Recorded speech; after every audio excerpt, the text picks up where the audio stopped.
कब हो चलो ठीक।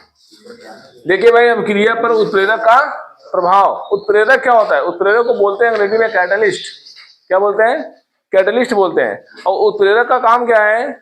अभिक्रिया की दर को बदल देना, अभिक्रिया की दर को परिवर्तित कर देना। अभिक्रिया जो हो रही है वो क्या करेगा? उसकी रेट ऑफ रिएक्शन को, यानी जो अभिक्रिया की दर है, जो अभिक्रिया तेज हो रही है या अभिक्रिया धीमी हो रही है, यह दोनों काम कर सकता है कैटलिस्ट। अभिक्रिया को तेज भी कर सकता है, अभिक्रिया को धीमी भी कर सकता है। तो मैं उसको हम लोग क्या बोलते हैं? उत्प्रेरक कहते हैं। क्या कहते हैं? उत्प्रेरक कहते हैं। तो उत्प्रेरक ये क्या काम करता है? इसमें लिखिएगा, एक लाइन लिखिएगा। उत्प्रेरक वह पदार्थ है, उत्प्रेरक वह पदार्थ है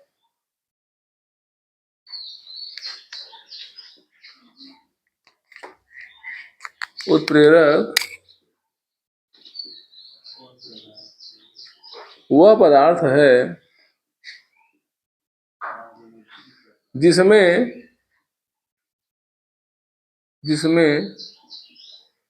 रासायनिक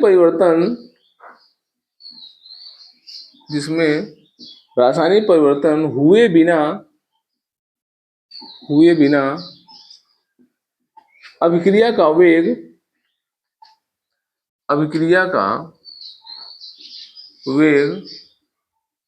बढ़ जाता है। अभिक्रिया का वेग बढ़ जाता है। उत्प्रेरक वह पदार्थ है जिसमें रासायनिक परिवर्तन हुए बिना अभिक्रिया का वेग बढ़ जाता है।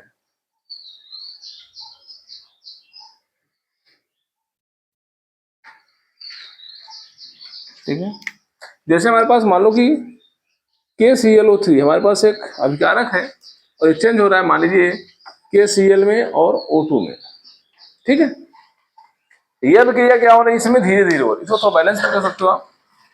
यहाँ पे कई O है, 3 O है, यहाँ पे 2/3, यहाँ पे कितना कर दो, 6 कर दो, 3 ऑप्शन कर दो, यहाँ पे 2/3, ये भी 2 कर दो।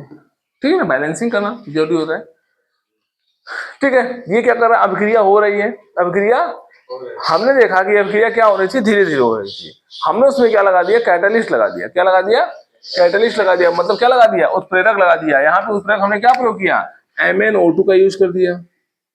जनरली जो होते हैं धातुओं के ऑक्साइड होते हैं या धातुएं जो होती हैं वो कैटलिस्ट का काम करती हैं। ठीक है ना।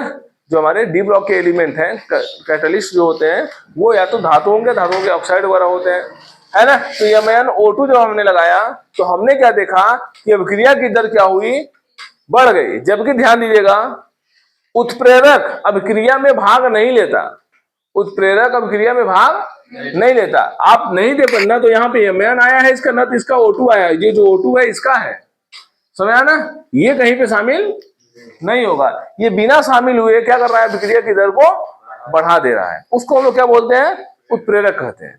उसको क्या कहते हैं? उत्प्रेरक। जैसे अगर हम बात करें कि दो व्यक्ति अगर खड़े हैं आपस में बात कर रहे हैं, फिर मान लीजिए किसी बात को लेकर उलझे हुए हैं या हल्का फुल्का वो प्रेशर में है, तो जो सामने वाला व्यक्ति होता है वो क्या करता है? वो क्या काम करता है? उन दोनों को झगड़ा लगा देता है। और जब झगड़ा लगा देता है तो दोनों लोग क्या करने लगते हैं? लड़ने भिड़ने लगते हैं और अपना क्या हो जाता है? बगल हो जाता है। ये क्या वही करता है। ये गया इन दोनों के बीच क्या किया? मतलब इसके बीच क्या किया? अगर मान लो यहाँ अकेला है कोई, ये तो डिकम्पोज हो रहा है, तो इसका अपघटन हो रहा है। मान लो कि कभी कभी ऐसा होता है कि जो 2 या 2 से अधिक लोग आपस में क्या करते हैं? जुड़ते हो। तो ये क्या काम किया? गया बीच में और क्या किया? अभिक्रिया की दर को बढ़ा दिया। अभिक्रिया की दर बढ़ गई और अपना क्या हुआ? उसमें शामिल भी नहीं हुआ। बात समझ आया? तो अभिक्रिया की तो उत्प्रेरक क्या होता है? यहाँ पे लिखा उत्प्रेरक वह पदार्थ है जिसमें रासायनिक परिवर्तन हुए बिना अभिक्रिया की दर को क्या होता है? अभिक्रिया का वेग क्या होता है? बढ़ जाता है। अभिक्रिया के वेग के बढ़ने का मतलब अभिक्रिया की जो दर है वो क्या होती है? बढ़ जाती है। अभिक्रिया की दर क्या होती है? बढ़ जाती है। समझ आया? क्या बताया? क्या बताया? अभी उत्प्रेरक वह पदार्थ है जिसमें रासायनिक परिवर्तन हुए बिना अभिक्रिया का वेग क्या होता है? ध्यान दीजिएगा, यह स्वयं उत्पाद में शामिल नहीं होता। उत्पाद में शामिल नहीं होता, इसको भी जानते रहिएगा। यह स्वयं उत्पाद में शामिल नहीं होता है। ठीक है, और क्या करेगा, यह क्या काम करता है, ध्यान दो, अभिक्रिया तेज क्यों होती है, यह अभिक्रिया तेज क्यों होती है, अगर किसी रिएक्टेंट के बीच सक्रिय ऊर्जा का मान ज्यादा है, सक्रिय ऊर्जा कहते किसको है, सक्रिय ऊर्जा जो होती है हमारी, एक्टिवेशन एनर्जी जो होती है, हम अभिक्रिया को, अगर मान लो किसी को कोई अभिक्रिया हो रही है और वो अभिक्रिया अत्यंत स्लो हो रही है, एक्टिवेशन एनर्जी कौन होती है, सक्रिय ऊर्जा कौन सी होती है, हम जो ऊर्जा देते हैं अभिक्रिया को करने के लिए, हम जो अतिरिक्त ऊर्जा देते हैं अभिक्रिया करने के लिए, वो हमारी क्या कहलाती है, एक्टिवेशन एनर्जी कहलाती है, क्या कहलाती है। अब अगर एक्टिवेशन एनर्जी कम होगा, ध्यान दो, जैसे मान लो कि हमारे पास यहाँ पे कार्बन है, ऑक्सीजन है, और ये मिल करके बना रहे हैं कार्बन डाइऑक्साइड, अगर इन दोनों के बीच एक्टिवेशन एनर्जी का मान ज्यादा होगा तो ये लोग जल्दी अभिक्रिया नहीं करेंगे, लेकिन अगर इनके बीच एक्टिवेशन एनर्जी का मान कम कर दें, मेरा मतलब क्या है, EA जो है हमारा, ये क्या करता है, अगर ये ज्यादा होगा तो हमें ऊर्जा ज्यादा देनी पड़ेगी, तभी अभिक्रिया चालू होगी। एक्टिवेशन एनर्जी, भाई आप एक्टिवेट कब होगे, अगर आपको मैं ज्यादा ऊर्जा दे रहा हूं तब आप एक्टिवेट हो रहे हो, और कम ही ऊर्जा दे रहा हूं तब आप ज्यादा, कौन ज्यादा सही है, अभिक्रिया कौन जल्दी जारी होगा, कम वाला। भाई जो कम समय ले रहा है, हमने थोड़ा सा कुछ कहा वो गया लड़ भिड़ गया, हमने थोड़ा सा भी कहा वो गया तुरंत मारपीट कर करके खाली हो गया, और हमने किसी को कहते रह गए वो नहीं किया, इसका मतलब जिसको मैं कहते रह गया वो नहीं किया, उसके एक्टिवेशन एनर्जी का मान क्या है, बहुत ज्यादा है, क्योंकि आपको ऊर्जा खूब देनी पड़ेगी उसको, उसके एक्टिवेशन एनर्जी तक पहुंचने के लिए, सक्रिय ऊर्जा यानी अभिक्रिया को शुरू करने के लिए। बात समझा।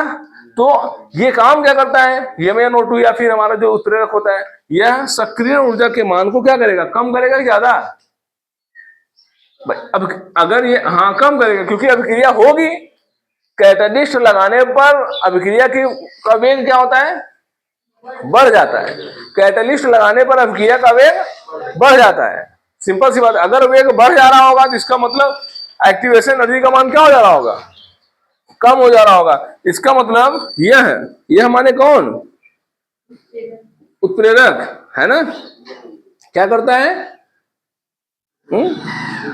हाँ, सक्रिय ऊर्जा के मान को, सक्रिय ऊर्जा के मान को कम कर देता है, कम कर देता है, ठीक है। तो कोई अभिक्रिया जल्दी अगर कराना है तो उसके सक्रिय ऊर्जा को क्या करो, घटा दो, और सक्रिय ऊर्जा घटी कि अभिक्रिया जल्दी से प्रारंभ हो जाएगी। तो आपसे पूछेगा कोई, बताओ मैं, आप कोई कैटलिस्ट लगाते हो, कोई उत्प्रेरक लगाते हो, तो अभिक्रिया की दर क्यों बढ़ जाती है, तो क्या बताओगे, क्योंकि सक्रिय ऊर्जा का मान क्या होता है, घट जाता है। बात समझा। जैसे अगर हम खाना खाते हैं, है ना, अगर हमारे मुंह में एंजाइम वगैरह ना निकले, एंजाइम क्या होते हैं, एंजाइम क्या होते हैं, उत्प्रेरक होते हैं, ध्यान देना, एंजाइम का काम, एंजाइम खुद ही प्रोडक्ट में शामिल नहीं होता है, एंजाइम खुद ही प्रोडक्ट में शामिल, यानी जो हमारा खाना पच रहा है उसमें एंजाइम शामिल नहीं होता है, लेकिन एंजाइम खाना पचाने का काम करता है, पचाने का मतलब अभिक्रिया के वेग को क्या करता है, जो खाना आपका 12 घंटे पच रहा है, अगर सही एंजाइम बनेगा आपके पेट में, सही आपके लार्वा वगैरह बढ़िया से तैयार होते हैं, इसका मतलब भोजन आपका सही डाइजेस्ट होगा, है ना। किसी किसी को रोटी खाने में तकलीफ होती है, किसी किसी को रोटी खाने में आसान होती है, बगल में बैठा हुआ बिना पनीर झोंके चला जाता है, 3 रोटी 4 रोटी, थोड़ी थोड़ी सब्जी लगा मार देता है, और बगलिया वाला सब्जियों लगा रहा है, दालों लगा रहा है, पनियों पी जा रहा है, कारण क्या है, कारण क्या है, उसके मुंह में जो लार्वा बन रहा है, यहाँ पे सुनो, उसके मुंह में जो लार्वा क्या करता है, भोजन को लुगदी बनाने का काम करता है, अगर वो ना रहे आप भोजन को निगल नहीं पाओगे, जावा ही नहीं करेगा यहाँ नीचे। अब कभी कभी ऐसा देखे होंगे, जब आप कहीं बहुत दूर से आए होंगे, या फिर कभी ऐसी इसलिए आप सीधा खाना शुरू कर दो, आपको ऐसा लगता है रोटियां जा ही नहीं रही है, ऐसा हुआ नहीं कभी, तो जिस दिन नहीं जा रही होगी वो समझ जाना कि उस समय किसकी कमी हो गई है, लार्वा की कमी हो गई है। लार्वा कौन सा होता है, कौन सा होता है, टाइलिन मुंह में पाया जाता है ना, टाइलिन पाया जाता है, और ये टाइलिन की क्वांटिटी अगर घट जाए तो आज रोटी को जब, अब ये नहीं मिलेगा, ये क्या कर रहा है, बढ़िया सा फ्लेवर तैयार कर रहा है मुंह में, मतलब लुगदी बना रहा है, अब पता चला तुम्हारे पास ये है ही नहीं है, तो क्या करोगे, क्या करोगे, जब टाइलिने खत्म कर लिए हो तो जब तुम खाना शुरू करोगे तुम चबाओगे रोटी को, लेकिन रोटी को मिक्स करने का काम कोई क्या नहीं कर पा रहा है, लुगदी नहीं बन पा रही है, केवल वो छोटे छोटे टुकड़ों में दांत के द्वारा टूट रहा है, बट वो लुगदी नहीं बन रही है। और जो जिसके अंदर इसकी क्वांटिटी खूब होती है उसको पानी पीने की जरूरत, पानी क्यों पीते खाना खाते समय? अटक जाता है। और अटक काहे गया? क्योंकि इसकी क्वांटिटी क्या थी, कम थी। और जब क्वांटिटी कम रहेगी जाने नहीं देगा। और हमने क्या किया, पानी लगा के ढकेल मार दिया, आराम से कहा पहुंच गया नीचे। लगता है कि यहाँ फंसा था, अब कहाँ पहुंच गया, पेट में। अब फिर क्या करो, मारो दाल चावल या फिर जो भी खाना खा रहे हो। लेकिन कुछ लोग ऐसे भी होते हैं जिनको खाना खाने लगता है उनको पानी की आवश्यकता नहीं होती है। इसका मतलब उनके मुंह में लार्वा की क्वांटिटी सफिशियंट है। समझ में आया? ये सब बात आप लोग ध्यान रखो। ये सब एंजाइम्स है। क्या है? एंजाइम्स। हमारे पेट में भी ढेर सारे एंजाइम निकलते हैं जो क्या करते हैं, हमारे अभिक्रिया की दर को क्या करते हैं, अभिक्रिया के वेग को क्या करते हैं, डाइजेशन सिस्टम। किसी का भोजन 12 घंटे में पच रहा है, इसका मतलब है कि उसकी अभिक्रिया क्या हो रही है, अंदर स्लो हो रही है। उसकी अभिक्रिया क्या हो रही है, स्लो हो रही है। अभिक्रिया के वेग को बढ़ाना होगा तो आपके सब, चाहे वो पेप्सिन हो, चाहे वो रेनिन हो, चाहे वो टाइलिन हो, जो भी एंजाइम्स होते हैं, ठीक, सभी के सभी सही होने चाहिए। HCl वगैरह जो निकलता है हमारे पेट में, बहुत सारी चीजें होती हैं, है ना। बाइल जूस, है ना, बहुत सारी चीजें होती हैं। आप लोग सब पढ़े होंगे बायोलॉजी में। मुझे तो मालूम छोटी मोटी चीजें आप लोग बता दे रहा हूँ, ठीक है ना। तो अगर जनरली आप लोग इन सब चीजों को मेंटेन रखते हैं तो आपका वेग क्या होगा, बढ़िया रहेगा। और वेग बढ़िया रहेगा तो भोजन खटाक से पच जाएगा। नहीं तो 6 घंटा बीतने के बाद भी ढकार ऊपर से आती रहेगी, ऐसे धड़ाम धड़ाम ऊपर करते रहोगे। लग रहा है कि भोजन, क्या कहते हैं उसको, अमरूद का टुकड़ा लगेगा कि हाँ फंसा हुआ है गर्दन में, ये यहाँ लगेगा फंसा हुआ है गर्दनवा में। समझ आ रहा है? कब जब ढकार उकार आता है, रोटी टुकड़ा लगता है बाहर आ जाता है। समझ आ रहा है? किसी किसी का रोटी टुकड़ा बाहर भी आ जाता है। तो क्या है, उस डाइजेशन सिस्टम गड़बड़। समझ गए ना कहानी? ऐसे यहाँ भी है, यह खुद ही अभिक्रिया में भाग नहीं लेता। यहाँ लिखा है स्वयं उत्पाद में शामिल नहीं होता है। यह सक्रिय ऊर्जा के मान को क्या करता है, ये वेरी इंपॉर्टेंट पॉइंट नीचे वाला है। यह सक्रिय ऊर्जा के मान को क्या कर देता है, घटा देता है। एक्टिवेशन एनर्जी के मान को क्या कर देता है, घटा देता है। अगर एक्टिवेशन एनर्जी के मान को घटा दिया तो अभिक्रिया आराम से हो जाएगी, ठीक, जल्दी से हो जाएगी और वेग बढ़ जाएगा। समझ आया? और अगर कोई कोई कैटलिस्ट, कोई उत्प्रेरक अभिक्रिया के वेग को घटा रहे हैं, ए बाबू, अरे समझ में, एक होता है उत्प्रेरक और एक होता है निरोधक। ध्यान दो, उत्प्रेरक जो होता है वो अभिक्रिया के दर को बढ़ा देता है। कोई कोई कैटलिस्ट ऐसे भी आते हैं जो अभिक्रिया की दर को क्या करते हैं, भाई कभी कभी हमको ऐसी भी जरूरत पड़ जाती है कि आप धीरे धीरे खर्चो। जैसे आप कोई चीज ऐसा मतलब जलाते हैं, आप फिर करते हैं कि वो क्या करता है, हमको जरूरत है धीरे, जैसे मान लो एटम बम है, परमाणु बम। परमाणु बम से हमें ऊर्जा लेनी है 1,00,000 साल तक। मान लो कि हमारा इमामगंज है इधर, श्रीपुर इधर, दुनिया भर के गांव है। हमने ये परमाणु बम लाया और वहां से बिजली पैदा किया। बिजली पैदा करके मैं क्या करूंगा, धीरे धीरे पूरे गांव में ट्रांसफर करूंगा। या फिर बड़े बड़े शहरों में क्या किया जाता है, परमाणु बम का प्रयोग करके वहां से ऊर्जा निकाल कर क्या कर। अब पता चला परमाणु बम क्या कर रहा है, परमाणु बम अचानक अगर पूरी ऊर्जा एक साथ निकाल दे तो एक ही दिन चलेगा और सारी ऊर्जा खत्म हो जाएगी। मान लो ठीक एक दिन बिजली मिलेगी, बाकी आपका जो ऊर्जा होगा क्या होगा, नुकसान हो जाएगा, है ना। तो इसके लिए क्या करते हैं, नियंत्रण छड़ें लगा देते हैं उसको रोकने के लिए कि अभिक्रिया धीरे धीरे हो, अभिक्रिया रुक रुक करके हो और ढेर दिन तक अभिक्रिया चले। अब वहां मुझे अभिक्रिया को रोकने की जरूरत पड़ गई, वहां मुझे अभिक्रिया को रोकने की जरूरत पड़ गई है। समझा? कभी कभी आप जब कुछ ऐसी चीजों को जलाते हैं जहां वो बहुत तेज जलने लगता है, जैसे लकड़ी आप जला देते हैं, आग मान लो बढ़िया बढ़िया लकड़ी ला दिए, रख दिए, ठंडी खूब पड़ रही है, खूब तेज तेज जलने लगी, तो आप सोच रहे हो यार अकेले हम तापे बिना है ही, अब क्या करें इसको। तो किनारे किनारे क्या करते हैं लोग, पानी डाल देते हैं। क्या कर देते हैं, तो धीरे धीरे जलता बेचारा, है ना। सब्जी भी बनाते समय बहुत तेजी से मान लो जलने लगा तो मम्मी लोग क्या करते हैं, धीरे धीरे किनारों किनारों क्या कर डालते हैं, पानी डाल देती है, उसी को क्या कर लेती है, बाहर खींच लेती है। खाना बनाओ तो कुछ, तो जो अभिक्रिया के वेग को क्या करते हैं, कम कर देते हैं। वो उत्प्रेरक नहीं कराते बल्कि क्या कराते हैं, निरोधक कहलाते हैं। इसको भी ध्यान रखिएगा। तो नीचे इसको लिख लो, इसको लिखने के साथ साथ ये भी लिख लो, निरोधक भी, ठीक है।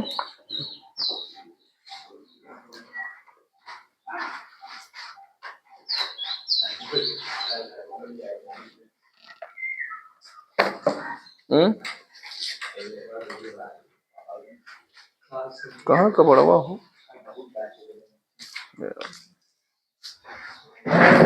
तो है, तो है क्या डांटेगा? तुम्हें डांटे हुए तुम बढ़िया काम किए। हम्म।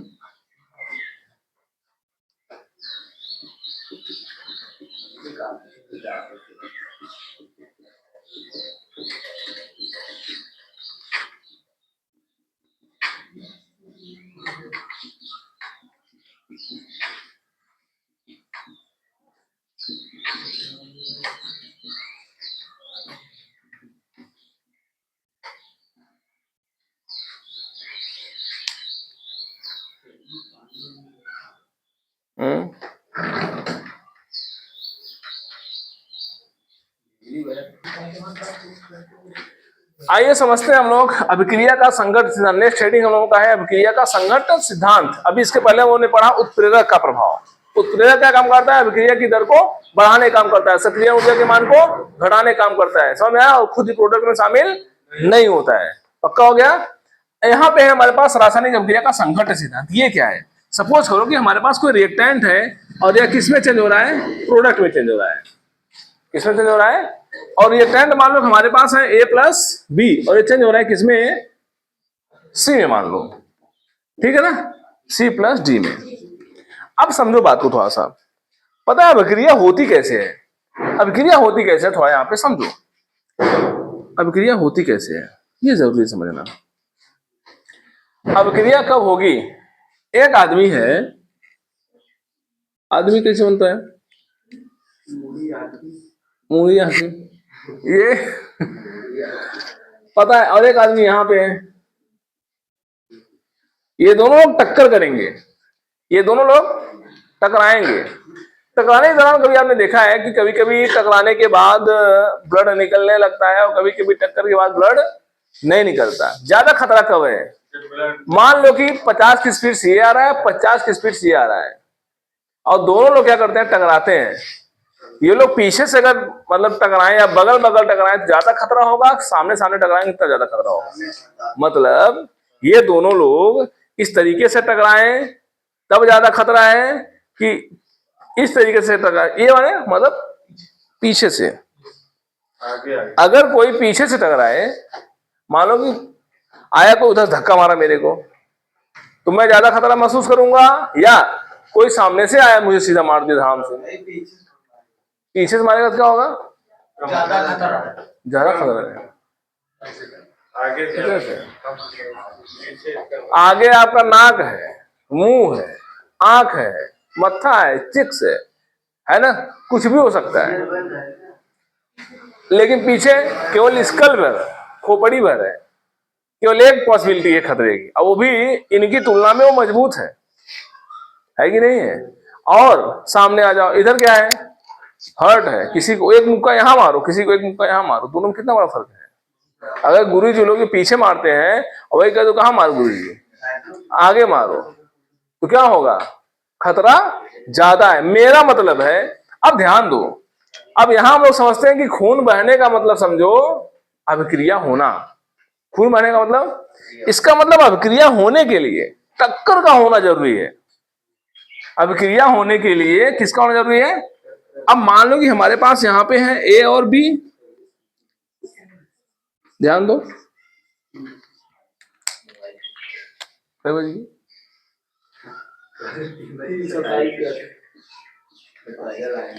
इनके बीच एक मान लो एक इसमें ए है और एक इसमें बी है, इनके बीच अभिक्रिया होने के लिए इनके अणुओं के बीच टक्कर का होना जरूरी है।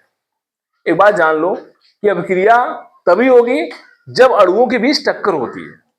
इसको आप लोग जान लो, जब अणुओं के बीच क्या होती है? टक्कर होती है। अगर अणुओं के बीच टक्कर हो रहा है, अभिक्रिया हो गई हमारी, अगर अणुओं के बीच टक्कर हो रहा है तो अभिक्रिया हमारी। लेकिन कभी कभी ऐसा भी होता है कि टक्कर होने के बावजूद अभिक्रिया नहीं होती। जिस टक्कर में अभिक्रिया हो जाती है उसको प्रभावी टक्करें बोलते हैं।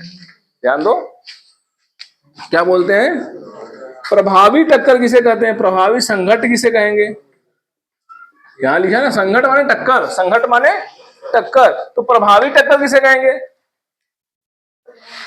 वो टक्कर, वो संघट जिसमें अभिक्रिया हो जाती है, जिसमें कुछ न कुछ क्या बन जाते हो? उत्पाद बन जाते हो। अगर उत्पाद बन गया तो प्रभावी टक्कर कहलाएगा, अगर उत्पाद नहीं बना तो प्रभावी टक्कर नहीं कहलाएगा। अब बात आती है कि उत्पाद क्यों नहीं बनता है। थोड़ा ध्यान दो, मान लो कि ये कोई है अभिक्रिया करने के लिए, ठीक है ना, ये मॉलिक्यूल्स हैं, ये मॉलिक्यूल्स हैं, ये छोटा वाला है। मान लो कि ये चाह रहा है कि ये जब अभिक्रिया करेगा तो छोटे वाले से करना है, इसको किससे करना है।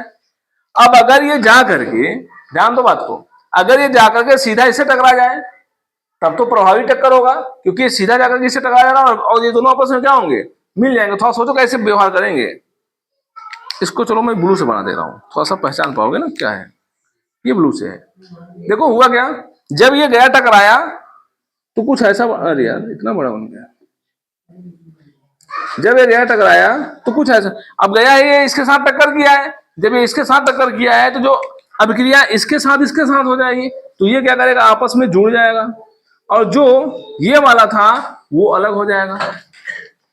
नहीं समझ में आया। अभी देखो ब्लू वाले के साथ कोई नहीं जुड़ा है, लेकिन अब क्या होगा, ब्लू वाले के साथ कोई जुड़ने जा रहा है। क्या हुआ, ये गया इससे टकराया, ये गया इससे टकराया, तो क्या हुआ, ये जाकर के इसके साथ अभिक्रिया कर लिया, और जैसे इसके साथ अभिक्रिया किया ये वाला क्या हुआ, बाहर छटक गया, अकेले बचा हो। और ये गया इसके साथ जुड़ गया। लेकिन अगर यही टक्कर, ये तो सामने से टक्कर किया है, लेकिन अगर यही टक्कर कैसे करे, ध्यान दो थोड़ा सा।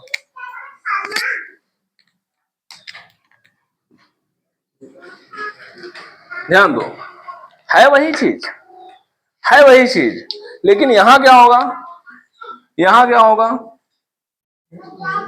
नो रिएक्शन, यहां अभिक्रिया नहीं होगी। यहां अभिक्रिया क्यों नहीं होगी, यहां अभिक्रिया क्यों नहीं होगी, क्योंकि यहां प्रभावी टक्कर नहीं है। यहां जो टक्कर हो रही है वो सामने से नहीं हो रही है, यहां जो टक्कर हुई है वो ये और ये सामने से टक्कर किए हैं और एक प्रभावी टक्कर बना है, और इस दौरान अभिक्रिया हुई है।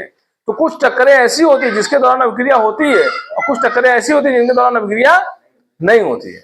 तो ये टक्कर प्रभावी नहीं कहलाएगी, क्योंकि ये क्या कर रही है, पीछे से अटैक कर रही है, पीछे से क्या कर रही है, टक्कर मार रही है, और पीछे से टक्कर मारने पर यह अभिक्रिया नहीं होगी, और जब अभिक्रिया नहीं होगी तो नो रिएक्शन होगा और कोई उत्पाद नहीं बनेगा। अभिक्रिया होने के लिए टक्कर होना जरूरी है, साथ ही साथ प्रभावी टक्कर का होना बहुत जरूरी है। अगर प्रभावी टक्कर नहीं हुआ तो अभिक्रिया नहीं होगी। समझ आया? अब इसमें लिखिएगा आप लोग,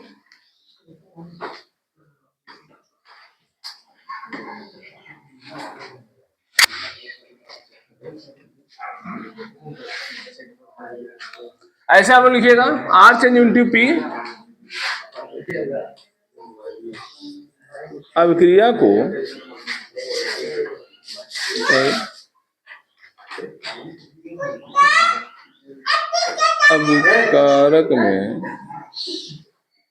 अभिकारक में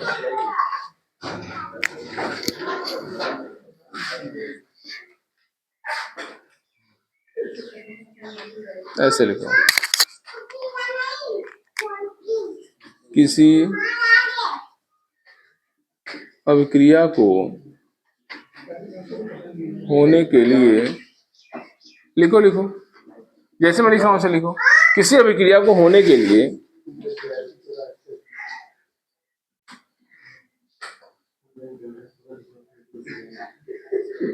टक्कर माने संघट, टक्कर का होना जरूरी होता है।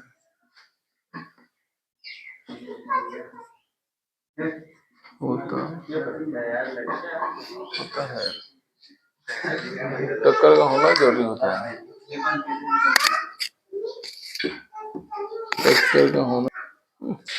देखो यहाँ पे एक अभिक्रिया हुई है हमारे पास, देखो थोड़ा सा जनरली चलो यहाँ देख लो, इस चीज को समझ, यहाँ समझोगे तो वहां समझ आ जाएगा। ये है CH3Br और ये क्या है OH।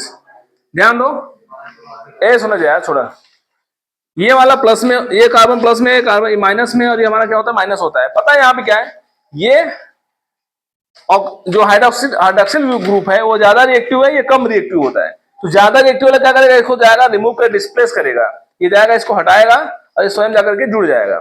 ठीक, पता है ये कब अभिक्रिया करेगा, कब एक टक्कर करके इसको हटाएगा। जैसा मैंने अभी 2 मॉलिक्यूल आपके सामने लिया था गोला बना करके, अगर एक हम इसको समझे, एक इसको समझे और एक इसको समझे, ये जाएगा इसके साथ टक्कर करेगा। टक्कर होना किसके चाहिए? ब्रोमीन के साथ, क्योंकि अभिक्रिया किसके साथ होनी है? ब्रोमीन के साथ। तो जैसे उसने छोटा वाला हम लोग लिए थे, है ना, तो ये जो अभिक्रिया करेगा वो किसके साथ करेगा?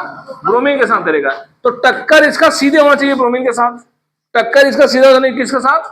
ब्रोमीन के साथ। अगर ये टक्कर, ध्यान दो, मान लो कि अभिक्रिया चल रही थी, ये भी घूमते फिरते आ रहा था, ये भी घूमते फिरते आ रहा था, और अचानक टक्कर जो हुई उसकी पीछे से हो गई, ये आकर के अगर यहां से टकरा गया तो अभिक्रिया नहीं होगी। वो वाली कहानी ऊपर की है।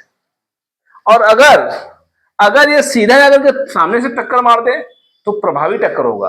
कैसा होगा? प्रभावी टक्कर होगा, और हमारी अभिक्रिया क्या हो जाएगी? कंप्लीट हो जाएगी। और आप देख पा रहे हैं यहां पर Br क्या हुआ है? बाहर निकल गया है, और कौन जाकर के जुड़ गया है? OH जाकर के जुड़ गया है। तो मेरा मतलब ये है कि प्रभावी टक्कर क्या होगा? अगर ये सामने से टक्कर मारेगा तो Br डिस्प्लेस होगा। अगर ये पीछे से टक्कर मारेगा तो पीछे है कौन? पीछे यहाँ पे देखो हाइड्रोजन लगे हैं। कौन लगे हैं? हाइड्रोजन लगे हैं। बात को समझो। अब ये गया, पता चला पीछे से टक्कर मार रहा है, अब ये तो अटैक किस पे कर रहा है? हाइड्रोजन में कर रहा है, और हाइड्रोजन डिस्प्लेस होने वाले हैं नहीं, क्योंकि कार्बन के साथ जुड़े हुए हैं। ठीक, इसलिए अभिक्रिया नहीं होगी। लेकिन अगर ये सीधे जाकर के OH सामने से टक्कर मार रहा है तो ये सीधा ब्रोमीन का होगा, हम से रिमूव हो जाएगा और स्वयं जाकर के जुड़ जाएगा, ब्रोमीन बाहर निकल जाएगा। यही कहानी यहाँ पे की गई है। ये क्या दिखाया गया है?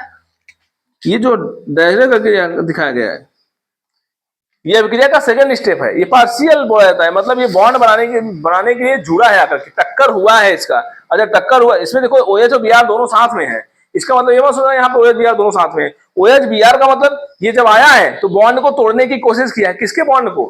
किसके बॉन्ड को? जो यहाँ पे बना था CH3 कार्बन और Br के बीच। कार्बन और, भाई यही तो बना है ना, ये कार्बन और Br के बीच एक बॉन्ड बना है। इस बॉन्ड को तोड़ने के लिए जब ये आया यहाँ पे तो इसका पार्शियल बॉन्ड बन गया। पार्शियल माने क्या? अर्ध बॉन्ड बन गया। आधा इसको मिला, आधा अब इसमें से जो शक्तिशाली होगा वो इसके पास रह जाएगा, जो कमजोर होगा वो बाहर निकल जाएगा। इसमें कमजोर कौन था? ब्रोमीन था। तो ब्रोमीन क्या हुआ? बाहर निकल गया हमारा। तो समझ में आएगी नहीं? तो क्या होगा? ये हमारा प्रभावी टक्कर नहीं होगा, और हमारा क्या होगा? प्रभावी टक्कर होगा। समझ गया? इस दौरान अभिक्रिया होगी, इस दौरान अभिक्रिया नहीं होगी। कहानी यहां समझी नहीं? पीछे टक्कर मारेगा तो प्रभावी टक्कर नहीं होगा, सामने टक्कर मारेगा प्रभावी टक्कर होगा। प्रभावी टक्कर होगा तब क्रिया होगी, प्रभावी टक्कर नहीं हो तब क्रिया नहीं होगी। ये क्या है? हमारा रासायनिक अभिक्रिया का संघट्ट सिद्धांत। बोलोगे सब लोग? जब कोई अभिक्रिया होती है तो बिना टक्कर के नहीं होती, टक्कर होना जरूरी है, साथ ही साथ प्रभावी टक्कर का होना जरूरी है। प्रभावी टक्कर होगा तब क्रिया होगी। ठीक, चलो समाप्त, द एंड।